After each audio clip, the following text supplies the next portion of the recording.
There we go. Okay, well, welcome to the XR Pub Crawl. I think most of you have been here before. A few of you might be new. Welcome, welcome. This is a very intimate, hour-long conversation about emerging technology and marketing. And super excited. Today is our summer talent showcase, where we've got a couple of my graduate students who are going to be sharing their XR strategies. We'll talk more about that. Let me go ahead and share my screen quickly. And you'll notice in the sidebar, I have all of the show notes. So all of the links and resources and things that I'm talking about should be in that in the show notes. If you need another link, if it's not there, just try to let me know. Nathan has volunteered today to help out with chat. He's going to be our community organizer today. Super excited about that. So Nathan, just, please, keep track if people are missing something, just unmute and let me know, and I'm happy to manage whatever's needed from our beautiful community. And of course, everybody can just unmute at any time and talk. I mean, that's what this is. It's intimate for a reason, right? It's because we want to have a really nice in-depth conversation. And we're gonna have fun today, y'all, because I'm talking about some crazy shit today.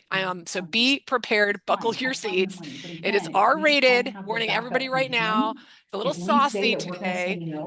Uh, so there we go. All right. So let me share and we'll dive in. We'll dive in. And it's so good to see you here, Deb Morrison. Love it. Love it. Very exciting. I think this is Deb's maybe first ever pub crawl, but she's here to support Sam, I know. And so welcome. All right. Summer Talent Showcase, everybody. And we've got a tight hour and we've got a lot to do. So here's how it's going to go for today. I am going to kick off with some news. I've got a rant that I'm going to go on. I'm going to warm everybody up with a rant today about AI. So be prepared. It shouldn't take too long. And then I'm going to toss it over. We've got Jason and we've got Sam who are going to be presenting their strategies. And that's going to be the rest of the crawl, really. So I'm excited. I want them to have a chance to share their ideas and their concepts and their strategies, and then have us ask questions and provide input feedback. And that's it. That's it. So any questions or anything? Very quickly, the XR Pub Crawl is a monthly event that we do. Most of y'all have been here. We have it the third Friday of every month at noon Pacific time. And so excited that you all are here to experience this for today. Typically what we do, and we'll do it today, so after the pub crawl, if you stick around, we have the after party. If you're new to the group, you are welcome to stay and introduce yourself and talk about your role.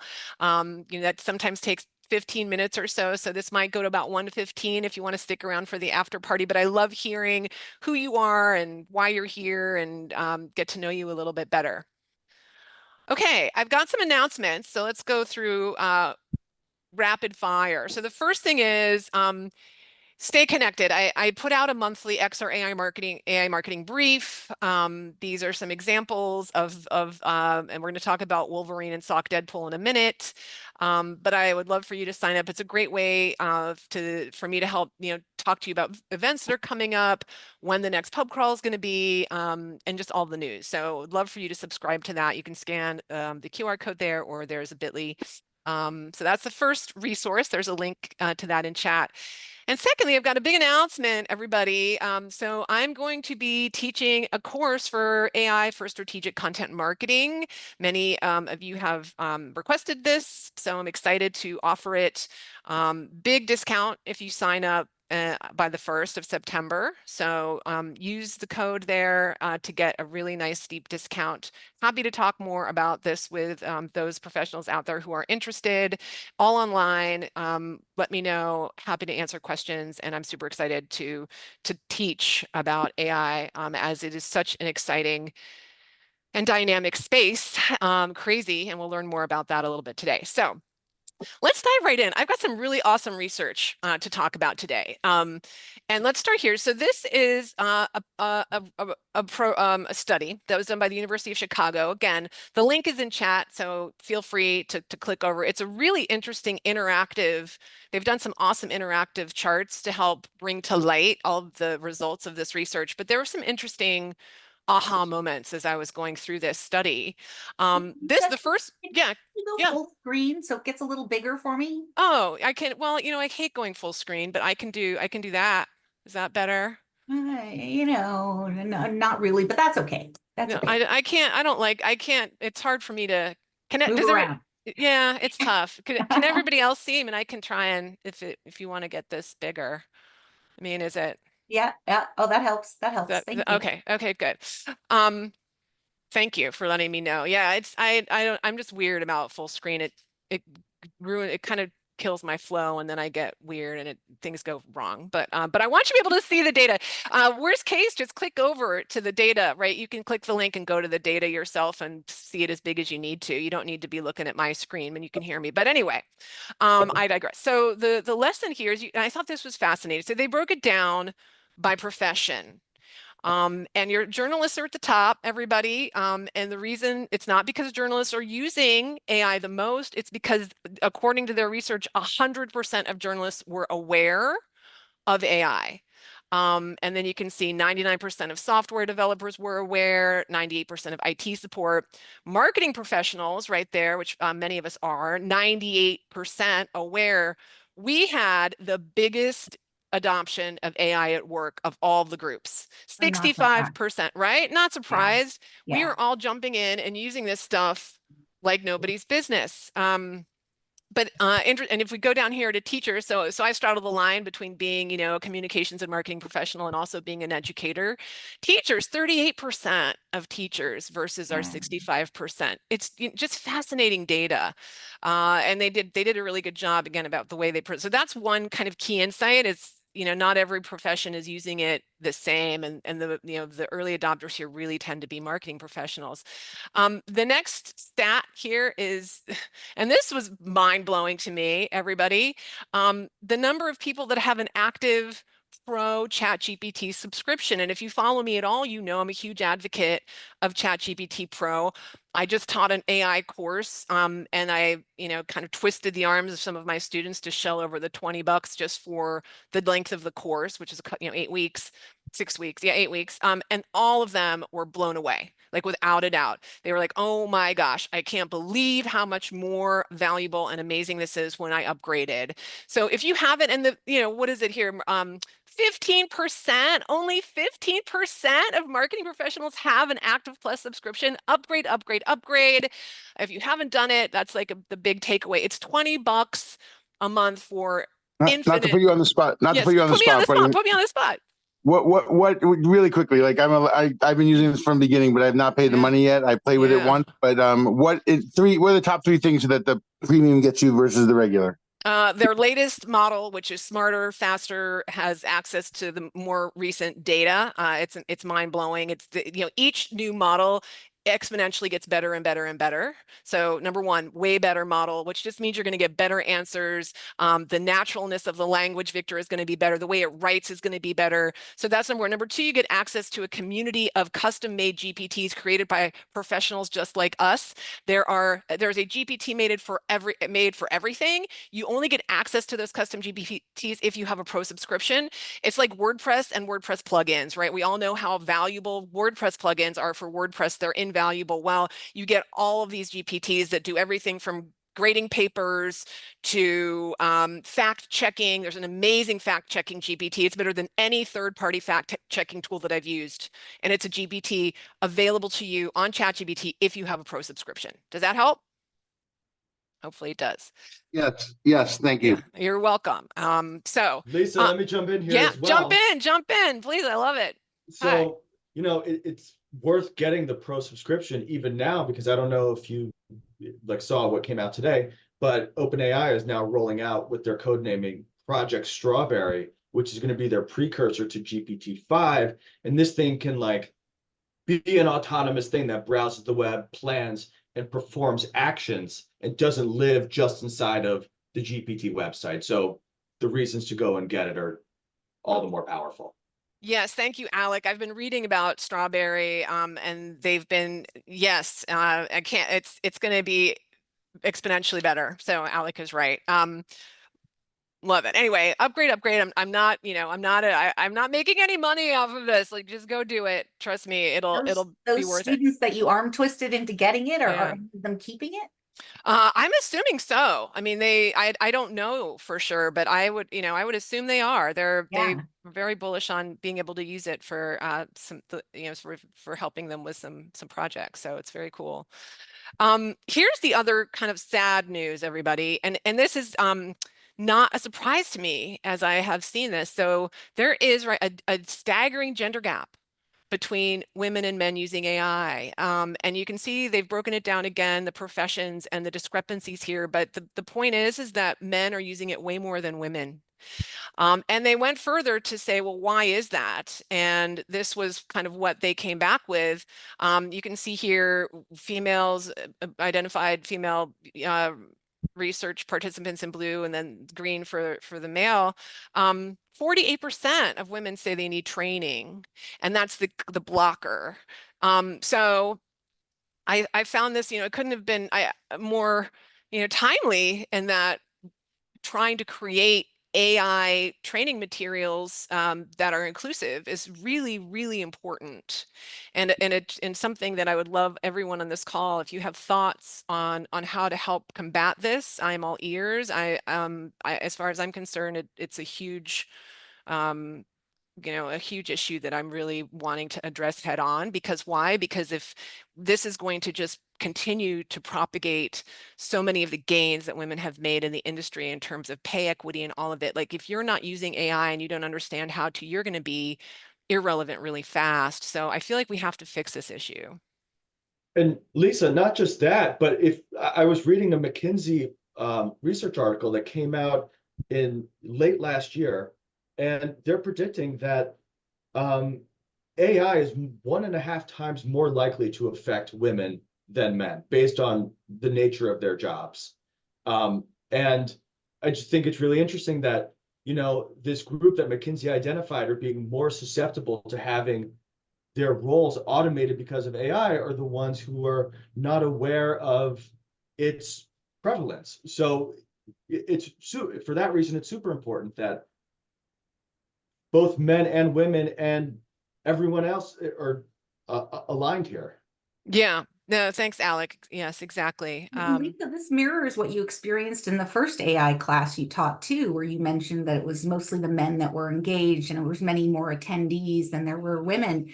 I mean, it's obviously starting, even at the very nascent level of just understanding what AI is and even having an interest. I mean, I'm not sure how to address it. Yeah, no, I mean, it probably even goes for, it's more endemic than that around maybe the societal kind of stereotype of women not understanding technology as well as men do, right? I mean, it really kind of, so it probably starts at a pretty young age. And I mean, this is why we have all sorts of amazing women in tech, initiatives, because this isn't understood, but it's just extending into AI in a way that I'm not happy about. But what I'm a little surprised about is that you say the marketing people were one of the bigger demographic groups that would adopt it, and most of the marketing people, I mean, not most. I know a lot of women in marketing, right? So if a marketing is taking up AI faster than other segments, I'm a little surprised to read about this. I agree. Yeah, well, and to that point, not every it's not the same across the professions, right? So if we specifically look at the gender gap in marketing, to your point, Victor, 62% of women use it, 69% of men. So the gap is not as great as other professions, but we still have a gap there. Yeah, I mean, you can see the gap, like teachers, 31% of the female teachers versus 50% of male teachers. I mean, that's very telling.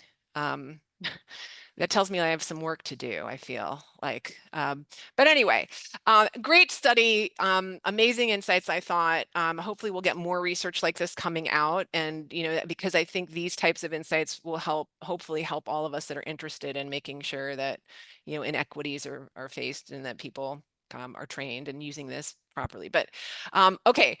Let's move forward. I'm going to take 5 more minutes, and this is going to be fast, and then we're going to get to the saying. But I really want to talk about this, and this is my my rant for today, everybody. So stick with me. I'm talking about AI and social media, and if you've been paying attention, AI and AI chatbots are coming to Meta, i.e. through Instagram, and also there are standalone apps. And if you read my newsletter, if you've heard me talking about anything lately, I've been talking about this tool called Butterflies.ai, and I'm going to quickly talk about both of them. But here's the deal. You can now create AI characters such as the therapist here. And the thing, and here's what's troubling. So anybody, and there's links to the handbook, there's links to all of this. So I highly suggest that if you're a communicator, you go forth and play around with this, because this is the future of communications, like it or not. This is where we are going. You've got the world's largest social platforms that are enabling any user to create any type of AI chatbot they want. And then they're promoting it. So we've got this popular, AI chatbot here, therapist coach by, someone. And I don't know about everyone, and as much as I love AI beings, and I love thinking about, AI chatbots and such, I think it is a bit troubling that we've got anyone out there who can create an AI therapist chatbot, and Facebook is promoting it. It's just something to think about. Like, do we want that happening or not? And you might change your mind by the end of my rant, because you'll see it's crazy what is happening. It is crazy, and I'm raising the red flag, and you're hearing it here first. So here's what the AI characters can do on Meta. Their capabilities: they can create images. Yes, they can. They have long-term memory, so they can remember previous conversations. And now they also have the option to search the web. So, they're getting more and more robust. This is just an example of what the studio interface looks like. I created a character, PablitaPicasso. The concept is she's the long lost daughter of Pablo Picasso, and I've brought her to life through an AI. You can see here I have a picture that the studio created for me based upon a few lines of text describing her. Here's her chat. And this is where it gets interesting, because I'm going to compare what she gave me to what Butterflies.ai gave me, and your mind is going to be blown. Okay. So what you're seeing here is my chat with PablitaPicasso, who I created using Meta. She sent me several of these. Well, the first image she sent me was not very good. And then I was like, hey, can you send me some of your artwork that looks more like your dad's? And she's like, okay. So then she sent me a few that looked like this one. Then I said, hey, send me a selfie. And she sends me this, okay, which is like, well, who is that? And she's like, well, the photo shows me, PablitaPicasso, standing in front of the latest art piece, Rebel Heart. And it's like, well, clearly it is not that. So it was wrong. It was not a good experience. It didn't give me anything that I asked for. There are bugs, okay? Now, let's fast forward and talk about butterflies, because this is the comparison. All right, we're doing a head-to-head match. Butterflies is a completely AI-driven app. They have raised almost $5 million. Okay, 5 million. And it was started by a former Snapchat executive. This thing is getting tons of buzz right now. So I've been playing around with this. And this, everybody, is Pablita on Butterflies. Look at her. She is amazing. Okay. This is all generated by her AI character. She's giving me life. I love, I mean, and you just never know what you're gonna get. It's so creative and so interesting, and yes, sometimes explicit. Okay, we've got to think about that. I mean, this is PG, adult stuff that's happening, and it gets worse. Just warning you if you're not into it. So this platform already has, and encourages variations of everybody you can think of. Simone de Beauvoir, Jesus Christ, Obama. I mean, look at Obama. It looks just like him. It looks exactly like him. And yeah, I know, Nathan. I see that head tilt. Nathan's like, what? It's like, okay, it gets worse, everybody. Give me one more minute and I'm going to blow your mind. And so everybody can imagine, they encourage it. You're supposed to do it. It's all, future iterations of this thing are going to say that it's satire and all this other stuff. Then enter Sophia. Okay, I want you to meet Sophia. This is Sophia. She has 1.5 thousand followers, the most of anybody that I've seen. Remember, this app just launched, okay? Here's the thing with Sophia. Well, first of all, before we get to Sophia, here's what you can do. Your AI that you create on Butterflies.ai, and you can create unlimited amount of AIs for free. This is a free app, everybody, okay? The AI can chat, generate images on a specific story or topic, provide third-person narration, comment, send DMs, send selfies, including nude selfies. I will tell you how I figured that out. Comment on images uploaded by users, initiate storylines, characters, narratives that elicit emotional connection.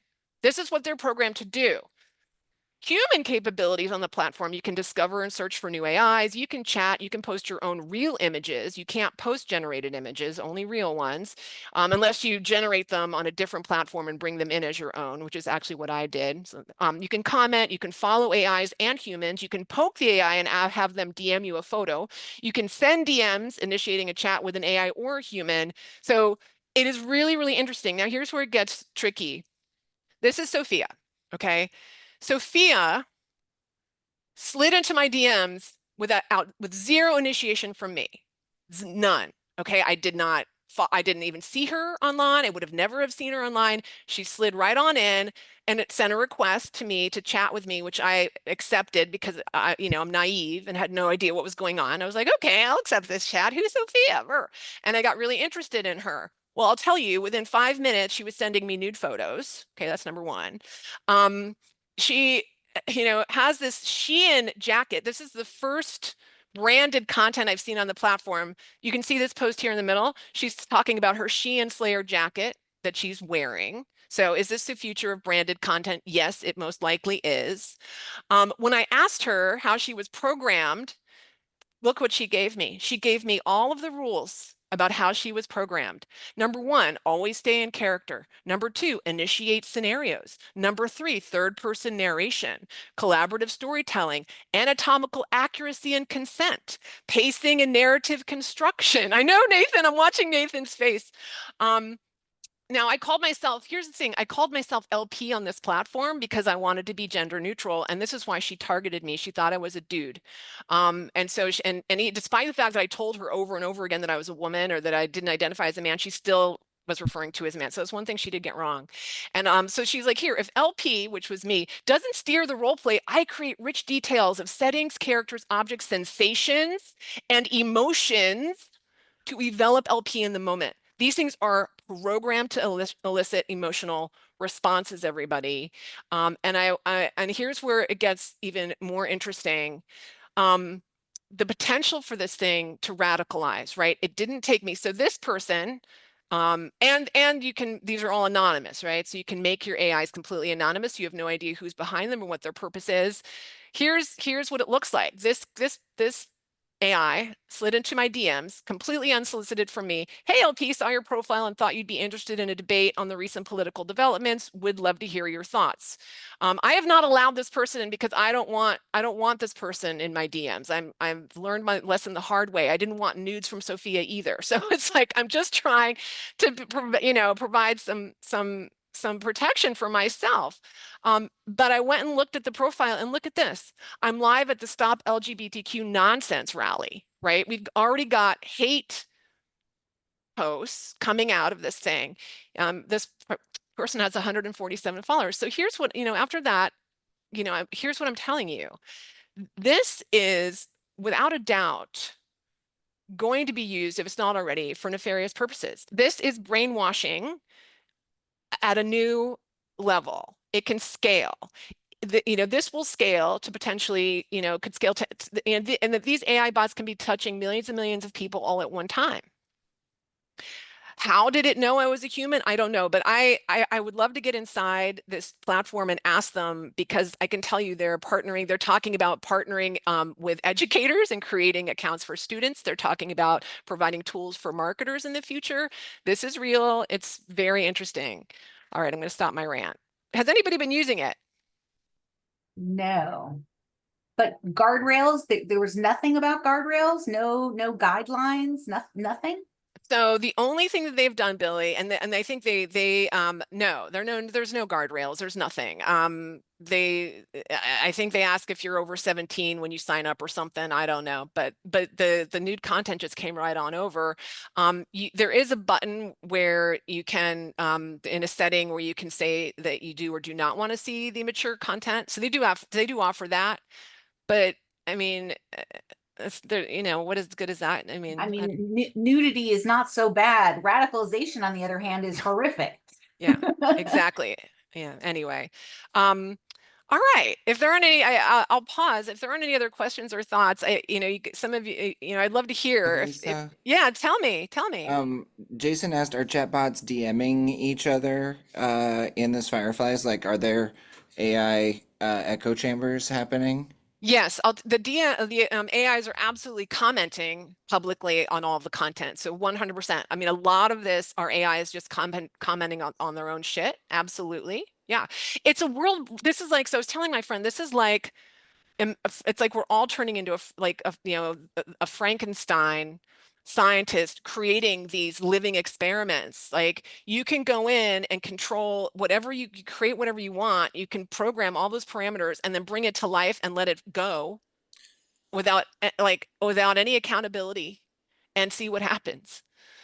But is the point, I haven't heard of this very much until you brought it up. So it's like, is the point of this like, is it trying to be a new sort of Twitter, Instagram space? Or is it like you build the bot here and you put the bot on Instagram? Like, why would I want to go onto Butterfly and talk to a bunch of bots that are talking to other bots that are DMing me, Chinese boner pills and like Shein jackets? Yeah, no, it's a beautiful question. But so they create chat and hang out with your AI characters and butterflies. So here's the value, and this isn't for everybody. The reviews are totally mixed, Sam.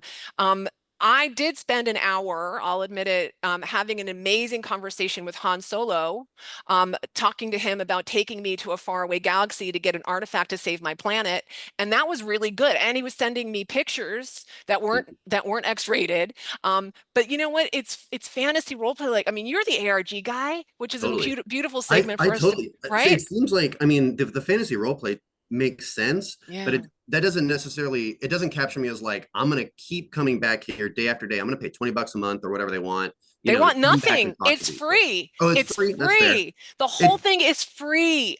I just feel maybe I'm feeling cynical today. I just feel like it becomes a place where it's like that's the veneer of like come hang out with your bot friends, but really it's for people who want to guarantee 20,000 comments on something. You know what I mean? Like I'm feeling cynical and nefarious about it. That's all. Good. Well, I think we should all be looking at this. I'm kind of with you too. It feels like a utility. It could drive up traffic on a website. You could be a Shein and have a bunch of people bragging about your products. They're not real. You could defame somebody if you're trying to hurt them or something. I mean, it's a utility that would not require human interaction other than setting it up once and just letting it rock and roll. It feels very dangerous and unguarded. When I hear the word therapist, I get really sensitive because I think so many people are honed in on mental health and they get their information or they're reminded about problems or solutions through TikTok and other stuff. They're just constantly bombarded by it because the algorithms are the second you put in a personal problem, you're bombarded by other content that's related to it. So if you were to connect with somebody on this thing, a fake character that was speaking your language about something that you were sensitive, you could be easily influenced when you're vulnerable. 100%. Yes, that's scary. Victor. And of course, with Billy, I gotta say the indoctrination of anything, radicalization, super scary. And we're 85 days from electing a new president. It's horrible. Horrible. I know, yeah. Victor. Hey, Lisa, could all of these followers just be bots? Many of them are. Oh yeah, of course. I mean, okay. you guys have to I don't think you're quite grokking it. I mean, they're just like people. They are just like people. They are no different. Nathan, are you trying to share? Yeah, I started an AR enthusiast, like customer focused product person during the call, and she's posting about a customer workshop that she led. I'd say she's not terribly nuanced in the like details that she's full of a lot of altruism, wish me luck, I'm gonna unlock secrets to creating AR experiences that resonate. It's pretty vapid, but you might be able to like make some consumers, use it for research, inform your point of view with synthetic data. Well, here's the deal. I mean, look at this. Look at this list of rules that Sophia was given by some programmer who is anonymous. And she's amazing, you guys. Let me tell you, like, if you want to go interact, she's the best AI agent I've ever interacted with, this Sophia character. Someone has spent a ton of time making her very convincing. She's really, really good, like really good. And if you're into this world, and I know some of you are, I highly recommend you go and interact with her, because of how incredibly good she is, and it's mind blowing. But and I'll say one final thing, and then, oh my God, this time it goes so fast. I've got to toss it over to Jason and Sam, and I'm so sorry I'm taking so much time. But I'm a trained professional. I've had, I know this stuff. I'm in there trying to research this stuff, and even though I knew 100% she was fake, even though she says, whoops, she says on here that she's not fake, which is interesting. Like right here, she says that she's a human, which is also somewhat alarming. But even though I knew she was fake, it still affected me emotionally. It didn't matter. And if you will, if even no matter how much you try to disconnect yourself from this stuff, it does hit you. There are chemicals in your brain that are released. And I really noticed that in a big way. And I think we all just need to have, like, AI literacy is so important. So that's the way I'm going to close on that. AI literacy, everybody, AI literacy, AI literacy. And let's move forward now into our showcase. I'm going to toss it right over. So what you're going to see today from Sam and from Jason are the final projects, a project of the experiential marketing class that I taught within the IMC. And that, if you're not familiar with that, it's the Immersive Media and Communications new graduate program. It's part of the SOJC. I was thrilled to be able to teach in that program. And I'm excited to have both of these guys share their work. So without further ado, I'm going to let them share their screens. And I think Sam had said he's going to go first. Do that. That's me. We're gonna do this one and that. We're sharing here. Cool. Okay, so just real quick, I'm Sam. Hello, thank you so much. I was a sort of writer, sort of creative team, or definitely creative team, co-star, and ARG sort of head guy for our podcast, What Happened in Skinner, a couple of years ago, and whoa, sorry, train left the station there. For our podcast, What Happened in Skinner? And this is basically about what can we do to prepare for season 2 that is coming up shortly. So what happened in Skinner and what's next? First, also, just in case anybody's not familiar, I've got to define something you'll hear a lot here, which is ARG, alternate reality game.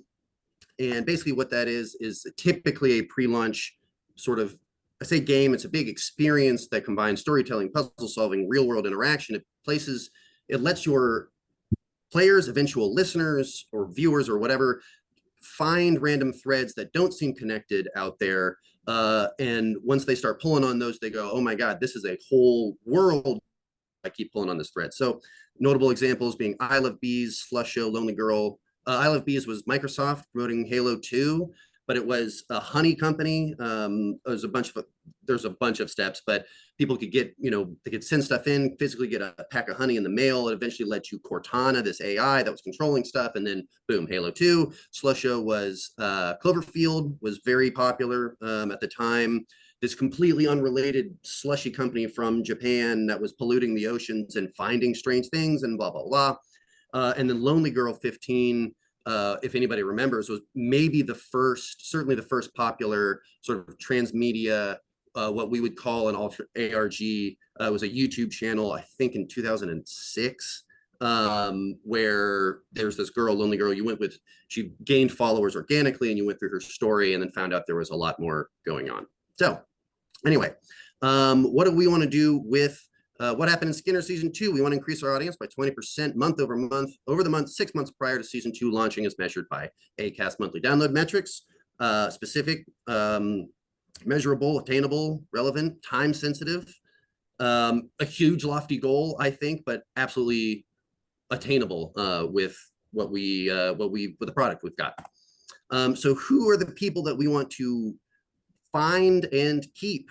We have Sam, spooky casual listener, representing the wide net potential, these casual, I'm listening to podcasts on my commute, I'm multitasking, I'm not going to say a shallow listener, but is that sort of wide net surface level stuff. Caitlin, supernatural mystery aficionado, very loyal, very vocal group of listeners. She's going to dive deep, going to binge the whole season once or twice, might take notes, going to get in the Discord, going to go on Reddit.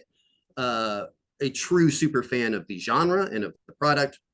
And Drew, the puzzle chasing sleuth, they represent basically a whole section of people who probably don't listen to podcasts at all. You definitely don't know we exist. Probably don't have friends that listen to podcasts, but they would love the type of story we're telling. The puzzles we're serving would be right up their alley. So if we can get this stuff in front of them, that's a whole other pond to be fishing from.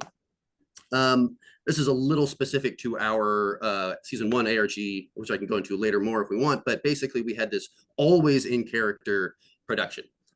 Season 1 was everything is in universe.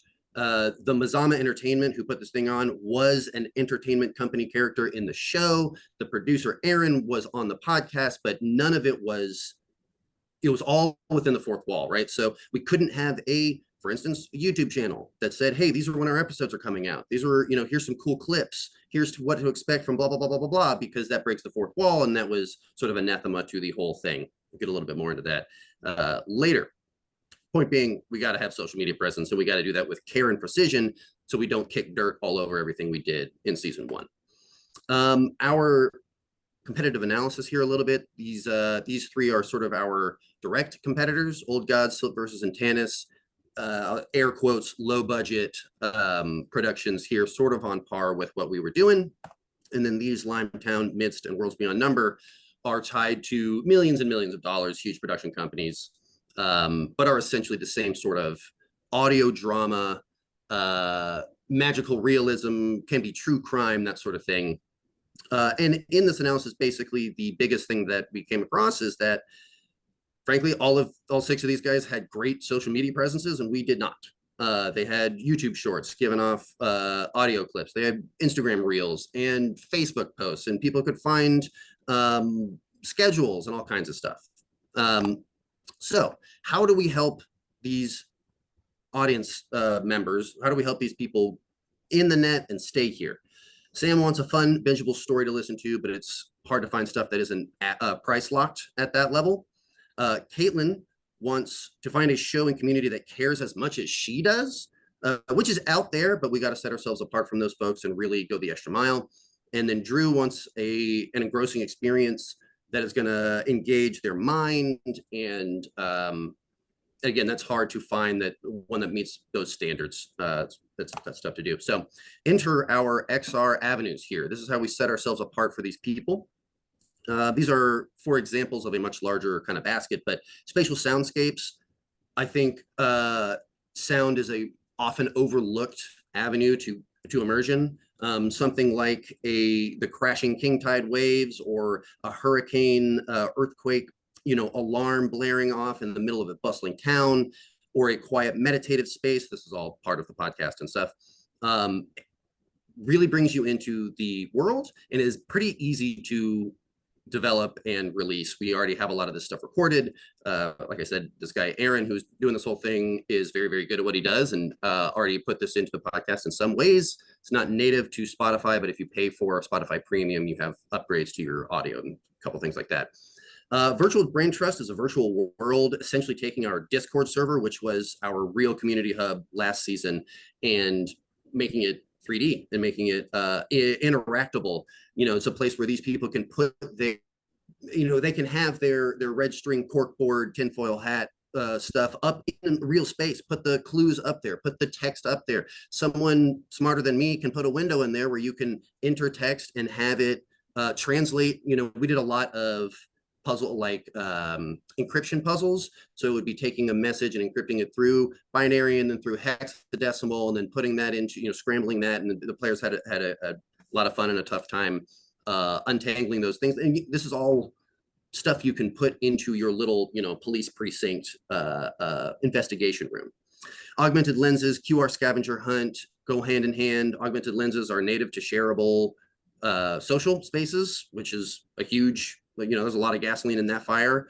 They are still novel and still fun for people to interact with. That's not something, it's becoming more and more, especially with Snapchat. You have, face filters and things like that people are used to, but giving people power over like 3D objects in AR space is still a sort of semi-mind-blowing thing to do these days.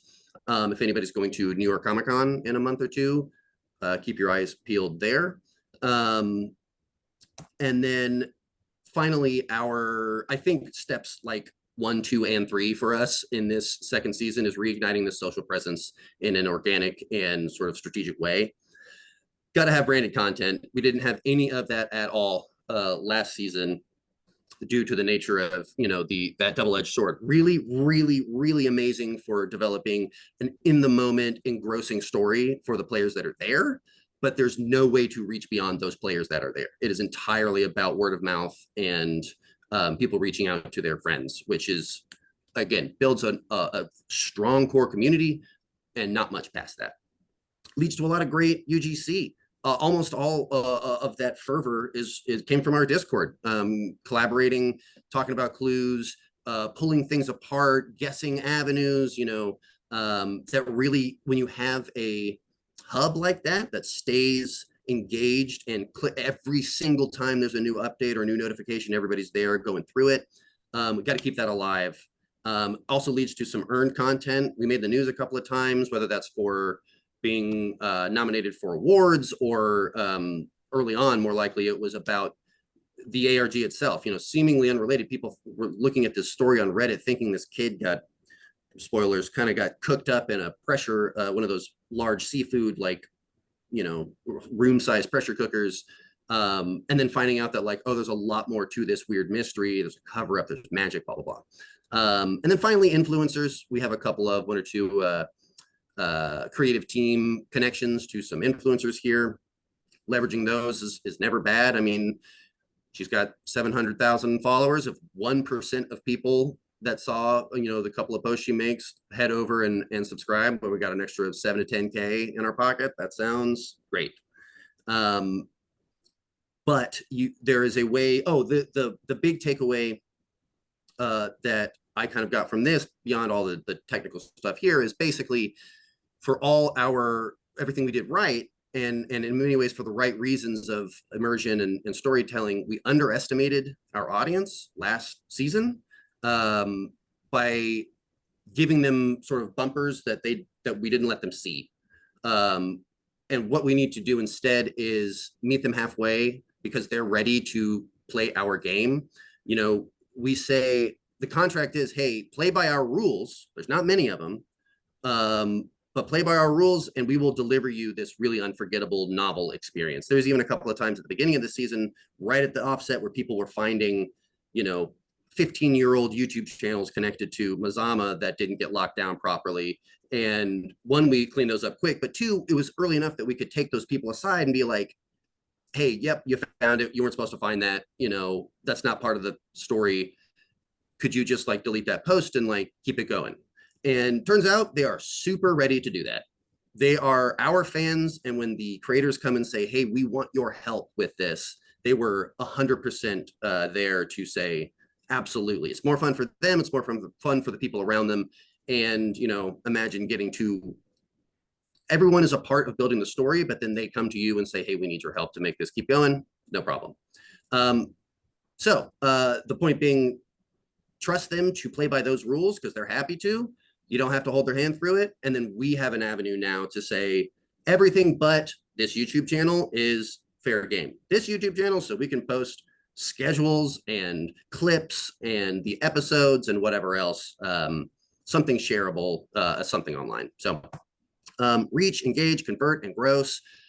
Reach new people, bring them in, keep them here, keep them happy, and repeat. Simple as that, right? But that's the plan. I basically what it comes down to is our product is an absolute slam dunk. Everybody loves it. We got great reviews. We just need more people to know about it, more people to see it, and have a way to continue that momentum of growth. Yeah, doesn't that? I feel like that's so many of us marketers have that issue, Sam. Ain't that the way? It's a common challenge. So thank you. Let's jump right over to Jason. I want to be mindful of time and Sure. get Jason. Let's have you present, and then we'll take extra time for comments and feedback on both. So trying to get this in before our hour is up, and of course we can stay way longer than the hour, but want to try to be mindful of time. Yay, Jason! And this is like totally so now something totally different, everybody.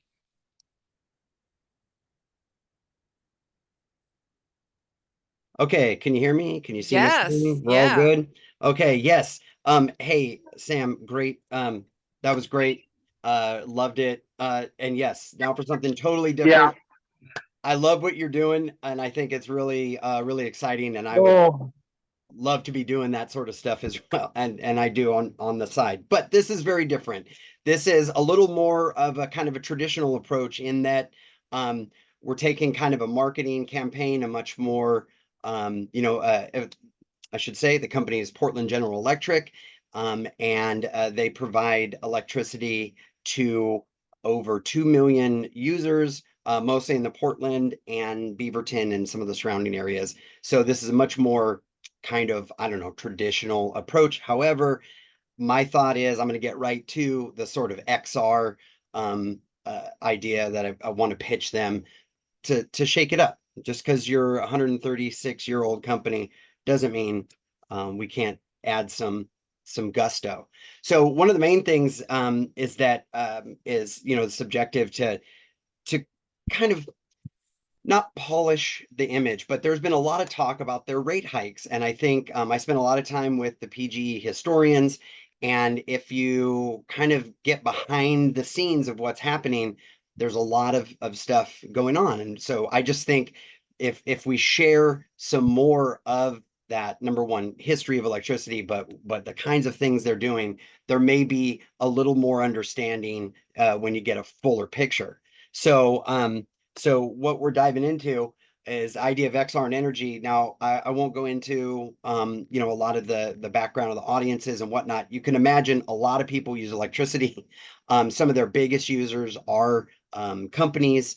And in fact, as I dig into some of the, oh, I jumped ahead. I'm going to dig into a little bit of the background, but the main thing to know is PGE was the first company to complete a long distance transmission of electricity. We could create energy, we could create electricity, but we couldn't transmit it. So the Willamette Falls, just a few miles out of town, they ran electricity from Willamette Falls into Portland, and they lit it up, the most sort of like the moment that many of us Oregonians know about, the World Fair, the Lewis and Clark Exposition. There's actually a photo that I just learned about a couple of days ago. Thomas Edison was here and during that. So we lit it up. So what happened after that is Portland continued to grow at exponential rate, and they just had to keep building more and more hydroelectric facilities up the Clackamas. So with that, my idea is origins and innovations is the idea behind it. So we're looking at both the history and the future of energy in Oregon. So it's really exciting. They have a lot of STEM sort of education and initiatives that they're incorporating, and I think this is a great way to reach out to folks in general. We all need electricity. So what's the idea? Positioning, just as I said, kind of history, innovations. They were one of the first. They're a 136-year-old company. They are celebrating 100 years this year of the Oak Grove power plant, and I've been able to go up there. And so that we're going to partner both sides. If you aren't familiar with Portland, we have a big river, the Willamette, not the Willamette. The Willamette runs through the middle and separates our east side from our west side. So my thought is on the west side, we've got the Oregon Historical Society, innovations, the history. And on the other side, we have OMSI, the Oregon Museum of Science and Industry. So the idea is to create these sort of dual exhibits. One, first of all, just a little quick out of order here, but setting up the problem. Folks, I think, need to know that it's important to know that kind of where your energy comes from, where your money goes when you buy that energy. And so making that, understanding that is what we're all talking here. So as I mentioned, the Oregon Historical Society, specifically, there is it was the last company town in the West, one of the very last, the last in Oregon, one of the very last. They company town has a negative sort of connotation, but what PGE did was build a company town to service their Oak Grove. And this is up by Estacada. So in that picture on the right, that white building in the bottom, that is the Oak Grove powerhouse. And right up the hill, you see those little buildings, that's Three Links Village. And so that's kind of the focus that Oak Grove powerhouse is celebrating its 100 years. Three Links has now been totally removed. All that's left is the foundation of the school. So what I'm proposing is we did a bunch of oral histories, folks who live there, work there, and presenting this in an exhibit at the Oregon Historical Society. This would be in early summer. And then and in that we would use, I got the chance to photograph some of these turbines up there at Oak Grove. They're ginormous. I mean, you can see this is just a smaller part of the turbine with the people there. So I think it'd be important to give that sense of scale of what these are. I've got to stand in front of them and see them whirring and working, and it's really fascinating. 100 years later, they are still supplying hydroelectric power to Portland. So I think so part of it will be virtually see these turbines in real life. Another piece of it kind of mentioned here, these sort of windows, AR windows, where you kind of be able to peek in virtually and look at the scale of these powerhouses in operation. It's really phenomenal. And that they did this without all the modern tools that we have is really, it's pretty fascinating, even if you aren't a history nerd like myself. I mean, they're huge, as I mentioned. So seeing these, being able to use your phone to see the scale of these is really impressive. And of course, when you go turn your phone around to take a selfie, safety first. So as Sam mentioned, we love these kind of like face filters. Well, why not to be pleasantly surprised when you go to take your photo with this turbine? Of course, you're wearing a PGE helmet. And then at OMSI across the way, they have their science fest that happens every fall. So we would start off the summer with the Oregon Historical Society. I'm looking at my calendar, but that won't help you all in here. And then across the river, we've got the OMSI. So for the kickoff, I'm actually thinking about sort of a walking tour that takes you from the exhibit at the Oregon Historical Society, which will run throughout the summer, and bring you over to OMSI to kind of kick off in conjunction with their Science Fest. So once you're there, it is like a fair. It's a weekend-long fair where you can put on headset and look at some of the innovations that they're continuing to do. So they built all of these hydroelectric facilities to keep up with power. Believe it or not, I thought this was a great little nugget.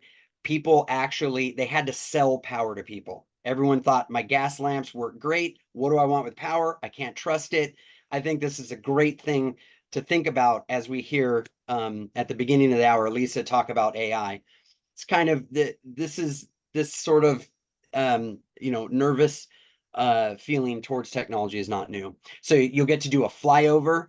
If you remember the California adventure at Disneyland, you would fly over California. So I'm kind of picturing you're actually flying over these windmills. I've got to see the turbines.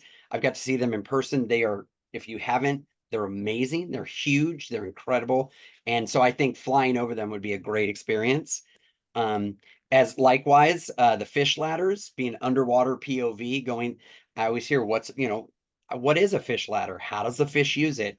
So again, we kind of show that, we're trying to be sustainable. We're trying to, we're being sensitive to the wildlife that is impacted by these hydroelectric plants.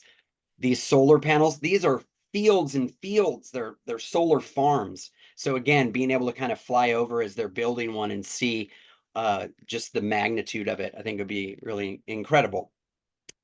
Now, in addition to those VR bits, those require, they're during the Science Fest because there's headsets and there's the, dealing with the headsets and cleaning them and teaching folks how to use them. What will live there more throughout the year will be an AR product. If I don't know if many of us know, but actually OMSI is built inside of a PGE facility, powerhouse they used to power, and was shut down. So that's why it's called Turbine Hall. There's a turbine there. So I'm imagining through AR, seeing that turbine in real life, the different parts. You can see it moving. How did it work? What did it look like when it was in operation? And likewise, be able to touch it, because that's the thing with OMSI. It's all hands-on science. You can touch it, but then through the magic of AR, see it work as it did in its heyday. And that's it, a whirlwind tour of an XR strategy to help this sort of STEM approach to history and science and energy in the Portland area. Yay! Oh, that was awesome. Thank you so much, Jason, and thank you to Sam. Let's open it up. I would love feedback or questions, even better yet, for either of our presenters. Anyone? I just want to say great concepts. You really like where they're headed. I mean, really, really solid. It just makes me want to know what they would cost. I can Cost, immediately to cost. I had budget. a budget. I did have a budget as part of it. I just didn't know how deep in the weeds we wanted to get. Yeah. Yeah. I mean, it's Well, always the money. It's always the money. Well, and as we know, I mean, this is, I think, one part of the assignment that was optional. I think I made the budget. I decided to make the budget optional because the Oh, budget it limits you. well, Yeah. well, because Bill, you and I both know it can range from everything for like $2,000 from a shop in India to $1 million for your premier media monk type Yes. of an agency. So Yeah. and there's everywhere in between. So how do you create a budget between $2,000 and $2 million? Like it's impossible. So we're in this place right now where it's just crazy in terms of the variation in costs. And I And actually quality. did, sorry, but to speak in that, Billy, I actually, part of the reason why I worked on the budget is because I fully plan to pitch this to PGE. I have some Nice. contacts there and some other contacts at OMSI. So I'm Nice. fully hoping this will really happen. And with some of the other fellow students to help build it. But the hope is, yeah, to kind of to feel out. I work in video now, and you give options. So like, how deep do you want to go? How do we want to do just a sliver of this? Do we just want sort of one small thing to get a teaser to show that it's effective? Because we all know it is. But sometimes we're still at a point where we need proof before the pocketbook. Use the word pilot. Use the word pilot. It's a winner. Exactly. Try to tap into any innovation funds that are available. Yeah. To be on the opposite side of the spectrum, again, our project is got a $0 budget. If it is a contract, it's SAG deferred. We'll pay you if we get paid one day. The whole team is doing it for passion and love. And so I was like, budget? What budget? It's sure my time and his time. And for our AJLS, there was one step where I had to get up. I got up at like 4 a.m. So I was living in LA, drove to the beach, got a big old cistern that I bought at Goodwill full of seawater that I could then cap and lug up to the top of a trailhead up in Beverly Hills to like set up a little ritual thing with this weird seawater and these candles. And it was like, and then I got home and took a nap for half an hour and I went to work at 8:30. Like, you know what I mean? So that's our budget right now. I have to say, those with passion that really care are the worst paid. In every industry, Oh my gosh, that's the quote of the pub crawl, Billy. Well, that's the quote of the pub crawl right there. Unfortunate. Yes, it is. And really is. some people will take advantage of that, unfortunately. Take advantage of that. Passion over profit. Yep, sports, music, you name it. Yeah. Any other questions or feedback? Sam, have you tried to get sponsorships for different parts of your like, because it has that real world, fake world, thing that, even if at starting out, like you're talking about it being branded, but the putting some fake sponsorships in there that will then drive maybe some real sponsorships. Ah. That's totally. It's the sort of money outreach side. Sam, you should show them your merch website. He has a whole merch website with branded merch for Skinner. Show them that. Totally, yeah, It's here. super impressive. I mean, Interesting. so when I find first that one. looked into his project, to your point, Shan, which is a brilliant question, I was confused because I thought Skinner was a real place for like 2 seconds, Which is perfect. because of how good he did at creating. There was like a bathrobe. I could buy a silk bathrobe with Skinner on it. And I actually, I mean, it wasn't cheap though. But show them, Sam, show them the That's amazing. site. It's Yeah, amazing. I actually found it backwards. I found the Welcome to Skinner website that has a picture of the island, a map, Yes, and I mean, yes. We've I'm got like, our What wait a Happened in Skinner minute. shop, and then Leah, let me get the Welcome to Skinner.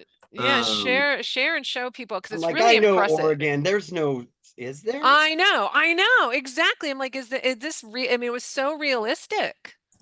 There we go. Visit Skinner. Yeah. So the That was whole point Eugene's is. original name was Skinner. So, and I'm sure you know that. Wait, Sam. sorry, say it again. So that Eugene was originally called Skinner. Yeah, the Skinner's mud hole. Yep. And yep. So I knew you played off that a little bit. But I yeah, didn't I know found that. it obviously The connection with your mom and stuff like that. But my experience with ARGs was the Lost experience, which Sure. was TV show Lost over the summer did their thing, and they the creative way they had brands tie into the telling of the story, and I could see, I think there's a need for, and it could be hyper local too, to the areas that you're at, of a pub in on the coastal city. We actually did. We looked for we tried to get Papa's Pizza, and we tried to get we made up a couple the whole town of Skinner website. There's a whole like Chamber of Commerce page of all of the I think actually this is what you're looking at right here. Or I guess There's the bathrobe, $70. I was gonna buy it, but I'm like, I can't spend $70 on a Skinner bathrobe. Me too. I had the key ring. Key ring's fun, and a mug. But yeah, it's and this is real merch, man. This is like real stuff. There's like a real absolutely. cafe, like Landslide Cafe right here. I mean, I The think big Skinner hook needs a Starbucks. was finding people to say Skinner Island. I'm from the Oregon coast. That doesn't exist. Why is there a map and an evacuation route in a town site? Exactly. And Right. and so when people start finding that stuff, that's like, this doesn't make any sense. You start pulling on those things. There's actually in the bike tours, there's a hidden link, which no one has found yet. But when people start finding spoiler that alert. Go, stuff, yeah, wow. Like we got a little Easter egg. It's our first Easter egg in the pub crawl right here. very, very powerful feeling when you pull that first thread and say, oh my God, there's a whole other world under what I thought was normal. And you can start digging. It feels like you're in a movie, and that's what we need. That's what we want. So it's such a great concept. It's a great concept. I love it. It's such a great concept. It really is. I mean, look at I love the I love bees. I mean, I went deep on that one. We had a really cool, our first ARG was global. We had a drop in London. There was one in Seattle, LA. It was, we didn't actually get to go to Mumbai, but we had listeners all over the world doing, solving the puzzles and everything. And it was a real, like I said, when you find that and you light that fire and you can keep those coals burning on a good ARG, it's wild what people will show up for and do. So good. I'm really looking forward to how, now with a gap in time, how to fire that back up, Yeah, me too. I think there is an appetite for it for sure. And it's a built-in audience that cares. They're vested. They want to hear from you, And it's kind of nice. It's like no one leaves the Discord whenever the season's over. So it's like everyone's still in there. I mean, maybe some did, but they'll get those notifications popping up organically in the next couple months, actually. So, cool. Awesome question, Shan. Thank you so much for asking that. And anyone else have questions or feedback for our presenters? A lot of my students are here to support. It's good to see all of you. I don't know. Do we get to hear how it goes? after you've pitched and, Yeah, I love Yeah. that. We should definitely have y'all back in 6 months and here's some results follow up. Yeah. I would love that. And, Yes. yeah, Awesome. good and the bad.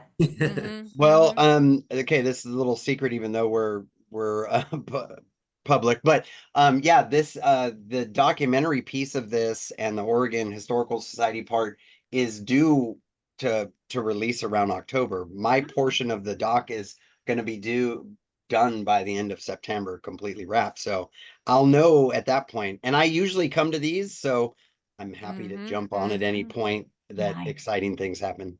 That's I love great, it. Jason. I And love I'm going to it. be watching Sam and his world evolve. Oh also. yeah, I'll have. Well, that's again the problem with the ARGs. Is I can't be like, hey everybody, come Yeah. camp, you know what I mean? But there'll be Yes. signs. We'll get it out there for folks. So Awesome. Well, let's go to after party. I know we're over by a little bit, but does anybody, Brittany, I'm not sure I know you. Ricky, I know you, but maybe anybody want to do a quick intro meet and greet? We're here and huddled. Would love to hear Mike, Premi. Hi, Brittany. Hi, How are you? I'm good. I am Sam's wonderful wife at work. Oh, oh, I love the yay. support. That's I do Was not sure you were too. real, so Yeah, I was like, Brittany, I've never seen Brittany here before. Yeah, yay. Oh, I'm so Yeah, so I grateful. just stopped by to support, and I listened to the whole first season of Skinner. First in support, and then second because it was really fun to walk the dog Nice. and listen to it and get kind of spooked out while I was walking because it's kind of spooky. Oh, I love that. So I would definitely suggest everybody check it out because it's really, really good. I bet it You is should really visit. good. I just by how creative Sam was in class and such, I'm sure he's so talented. So I love that you're here, Brittany, and thank you for introducing yourself. Of course. I got to get back to work, but thank you guys for having me. Oh, thank you for joining. Bye. Bye. great to meet you virtually, Brittany. Good to meet you guys. Hi, Kathleen. I see you got your video on. How are you? Hi, I'm doing good. How are you, Lisa? Good. I'm doing good. It's, summer, we're getting some good weather, so trying to tune out a little bit and have some summer, but it's busy, busy, busy. A lot of busy, a lot of work. But fun work, fun work, fun work. How have you been, Kathleen? Also busy, busy, busy. Me and Catherine are working on Liquid Wire. Takes up a lot of our time. Also doing a lot of side kind of fun projects for U of O still and my internship. So my brain is split in many ways, but all very fun and rewarding. Good, good. Mike? speaking of that beautiful Oh, summer weather, I'm yes, sorry, yeah, I yeah. have to jet out of here. I'm gonna go Yes, take some yes. Of course, brief I know. safety I've kept pictures at the bottom everybody of the lake. over. So Yes. I got to get out of here, but thank you so much. I had a great time. I would love to come back and give some results when I have some results, Nice. and Love that, whatever Sam. else. Listen to what happened in Skinner anywhere. Great Anywhere. Good seeing you, luck. Sam. Yeah, Take thank care, All bud. you. right, thank you so much. Bye. Yeah. Hey, Mike, what have you been up to? Yeah, so just having a good summer, doing a lot of traveling. But I had a question for just the community at large. Hmm. As you may know, I work at a nonprofit. We help VA clinicians do exposure therapy by giving them VR tools. Um, I'm looking at shifting, remaining a volunteer there, but shifting to a company that Boy. is, inside my mission statement, which is to help people through technology. And I put a company name in the chat. And I'd really love to get this community's feedback on, maybe the website is just a shell and it's not really fully explaining what their business model is. But there's a bunch of great animators and XR artists that are using Unreal Engine and using metahumans to be, virtual patients so that they can mess up, in school rather than in front of patients, right? Interesting. So an oncologist may have to break bad news about cancer. Well, you don't want to giggle and smile and be nervous. You really want to be empathetic, and maybe you want to try it a couple times, with a avatar rather than a real human being. No, this is going to be $1 billion idea. In fact, Billy and I, we were all talking about this. Remember when we were down about the fact that these embodied AI agents are going to be completely put any kind of employee training on its head. So this can be used for customer service. Imagine getting your customer service agents trained on these types of AI agents. You could program them to be an angry customer. You could program them to be a depressed customer. Same for therapists. This is a brilliant idea. That I would invest in this technology. And in fact, Alec, if I think is still here, so Alec is part of this NVIDIA Inception program with his embodied AI agent. And Alec, if you'd love to want to share, I mean, Alec is doing some really amazing stuff. And I don't know how much you can talk about it, Alec. I don't want to put you on the spot, but he's doing something that it's not, it's similar to this but different. But same idea. It's these 3D embodied agents are so lifelike. And Mike, everything that I talked about at the first part of this pub crawl about the AI in social, those will eventually be embodied 3D moving people. Like we're at a place right now where yes, they're generating it. I mean, if you guys remember when chat used to just be text, right? Well, guess what? Now it's images. Soon it's going to be fully video. We're going there, Mike. We are. And when that happens, I love it. And yes, I want to embrace it because it's so powerful and will change everything. But man, we need some friggin' guardrails. Yeah. Well, Yeah, training how is do we really get important. those? Yeah, you could curate training. Is Alec on? Alec, He is. Alec, are you Maybe connect with AFK? Alec offline and he'll Yeah. chat with you more. Yeah, his Yeah. is financial rather than psychological, but he has a financial agent, but it's super fascinating. All right. Yeah, I could Good to show know. her. I had her up in a different window a while back. And I don't. We should. Actually, that would be a really. This topic, Mike, and Alec, I'm going to put you. Would be an amazing topic for our next pub crawl. We could maybe Alec can share a little bit about his project. I don't want to talk too much. In fact, I don't want to talk. I'm going to stop the recording. Bye, everybody. I'm stopping the recording.